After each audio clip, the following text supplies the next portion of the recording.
Halo, selamat pagi teman-teman. Ketemu kembali dengan saya Teguh pada pagi hari ini yang agak mendung ini teman-teman. Ya, saya akan cerita sedikit tentang apa itu plasma konvalesen. Ya, teman-teman barangkali sudah cukup banyak yang mendengar ya tentang plasma konvalesen ya. Saya menyebutnya sebagai plasma COVID begitu ya. Jadi plasma ini yang selama ini cukup akhir-akhir ini ya. Ini cukup trending, banyak orang menanyakan, banyak orang mencari informasinya, dan juga banyak orang yang kepingin tahu tentang plasma COVID atau plasma konvalesen ini. Begini teman-teman, memang selama ini pada masa pandemi ini, yang namanya COVID itu kan secara umum memang penyakit yang sampai saat sekarang ini, bahkan detik ini teman-teman, itu kan dari sisi pengobatannya kan belum ada yang betul-betul definitif istilahnya, betul-betul sudah pasti obatnya adalah A, B, C, dan D misalnya, enggak, sampai sekarang belum ada.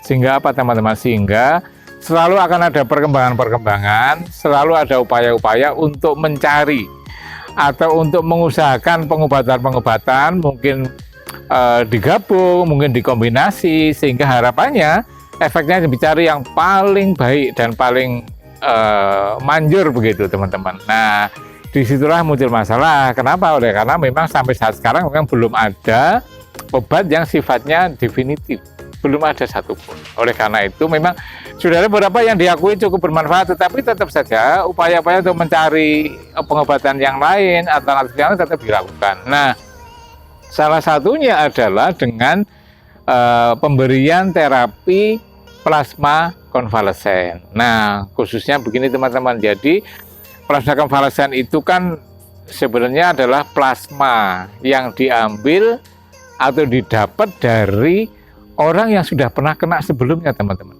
Makanya namanya konvalesen. Konvalesen artinya sembuh atau sudah membaik.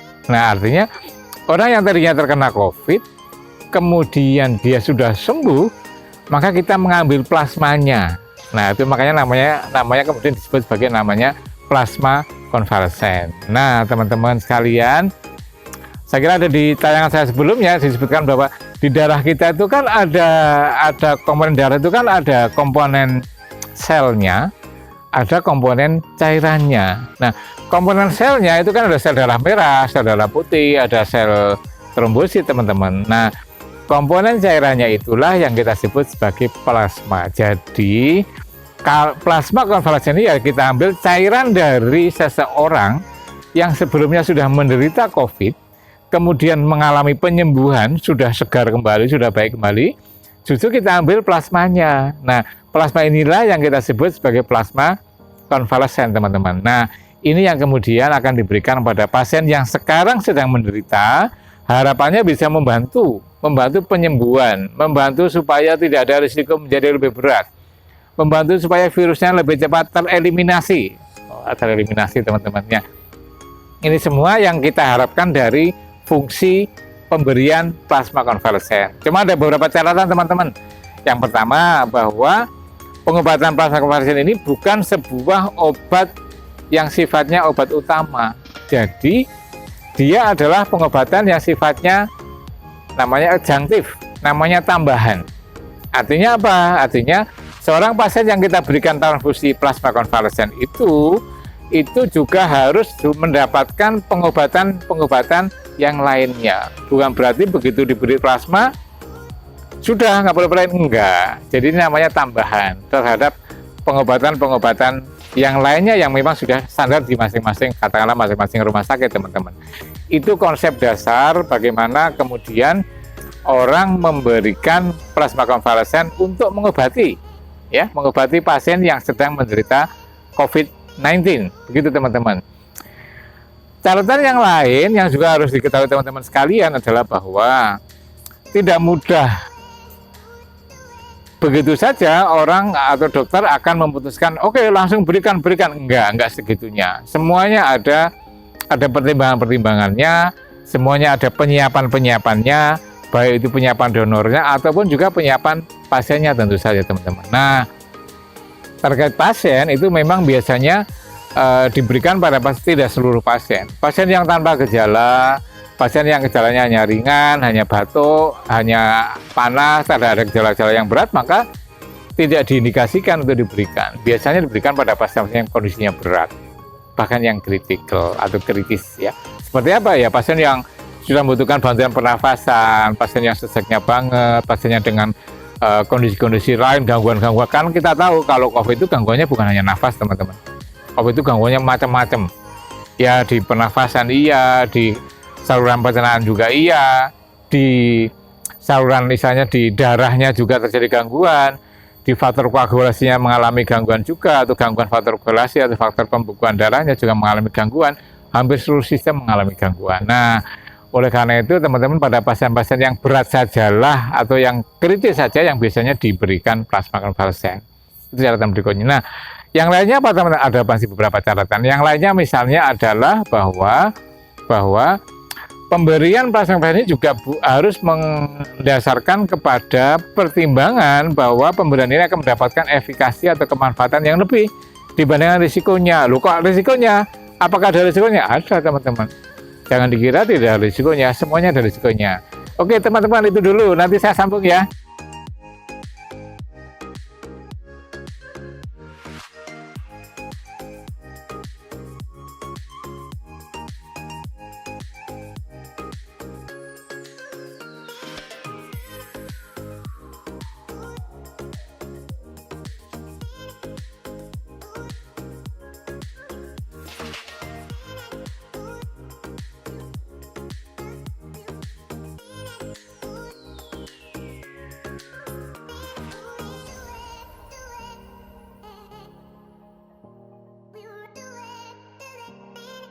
Teman-teman, ini lanjutan yang tadi ya teman-teman, lanjut nih, saya udah jalan nanti dari bawah ke sini, saya melanjutkan. Jadi catatan yang lain teman-teman untuk plasma COVID ini adalah bahwa apakah plasma ini memang atau manakah yang diharapkan di plasma ini kemudian untuk bisa membantu pengobatan COVID. Jadi teman-teman begini, kalau seseorang yang sudah pernah terinfeksi virus, maka dia akan mengalami atau tubuhnya akan melakukan upaya-upaya perlawanan.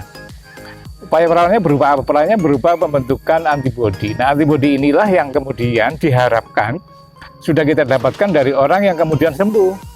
Dengan dia sembuh artinya dia punya antibodi yang memadai, yang cukup untuk melawan si virus ini. Nah, antibodi ini yang ada di dalam tubuh atau dalam plasma darah orang yang tadi sudah sembuh tadi, kita akan ambil plasmanya, di dalamnya ada antibodinya. Inilah yang kita berikan kepada pasien. Nah, jadi sebenarnya teman-teman, apa yang kita harapkan dari pemberian plasma ini adalah adanya antibodi. Kalau lupa tempatnya disebut sebagai antibodi netralisasi. Ya, antibodi ini yang kemudian kita transferkan, kita berikan kepada orang yang sedang menderita.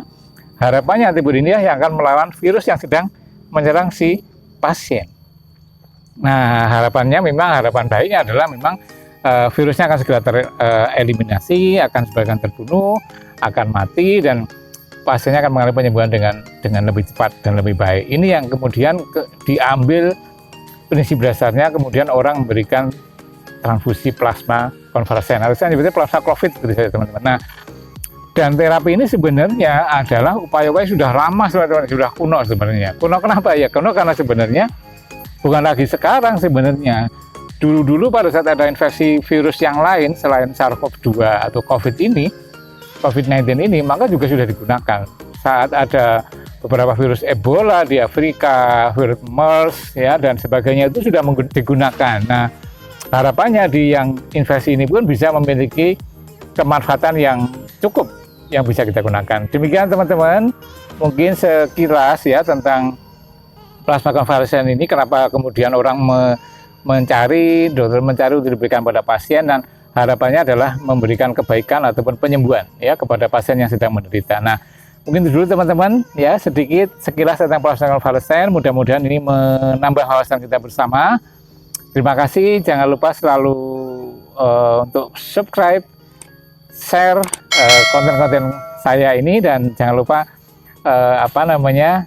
tulis komen ataupun like, dan juga tekan tombol loncengnya. Begitu teman-teman. Sampai jumpa di sesi yang berikutnya.